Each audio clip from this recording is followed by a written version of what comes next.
రోజు ఎన్ని గంటలు ఉంటాయని అంటే ఏం మాత్రం ఆలోచించకుండా 24 గంటలని ప్రతి ఒక్కరూ చెప్తారు. రోజులో 12 గంటలు పగలు, 12 గంటలు రాత్రి అంటారు.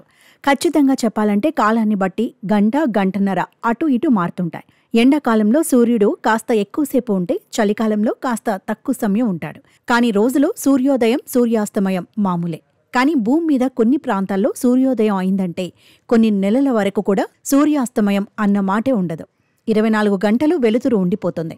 అలాంటి ప్రాంతాలు ప్రపంచంలో చాలానే ఉన్నాయి. నార్వేలోని స్వాల్బార్డ్ ప్రాంతంలో దాదాపు 4 నెలల పాటు సూర్యాస్తమయం ఉండదు. ప్రతి సంవత్సరం ఏప్రిల్ చివరి నుంచి ఆగస్టు చివరి వరకు పగటి సమయమే. సూర్యుడు 24 గంటలు కనిపిస్తాడు. అందుకే పర్యాటకులు ఇక్కడికి క్యూ కడుతుంటారు.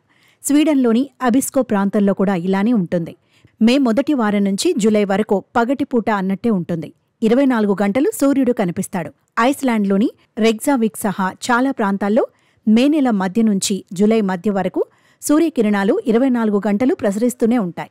అమెరికాలోని అలాస్కాలో కూడా మే మధ్య నుంచి ఆగస్టు మొదటి వారం వరకు సూర్యాస్తమయం ఉండదు. 3 నెలల పాటు ఈ ప్రాంతంలో చీకటి పడదు. 24 గంటలు వెలుతురు ఉంటుంది. కెనడాలోని నూనావుడ్, యుకన్ ప్రాంతాల్లో ఏటా ఏప్రిల్ చివరి వారం నుంచి ఆగస్టు మధ్య వరకు కూడా 24 గంటలు సూర్యుడు కనిపిస్తాడు. ఆ తర్వాతే అస్తమిస్తాడు. రష్యాలోని ముర్మానస్క్ ప్రాంతాల్లో కూడా ఇదే పరిస్థితి. ఎక్కువ మంది జనాభా ఉండేది ఈ పట్టణంలోనే. ఇక్కడ మే మధ్య నుంచి జూలై మధ్య వరకు సుమారు 62 రోజుల పాటు సూర్యుడు నిరంతరం కనిపిస్తాడు. రాత్రి అనేదే ఉండదు. గ్రీన్లాండ్లోని కనాక్ ప్రాంతాల్లో ఏప్రిల్ చివరి వారం నుంచి ఆగస్టు చివరి వారం వరకు ఏకంగా 4 నెలల పాటు నిరంతరం సూర్యుడు కనిపిస్తాడు.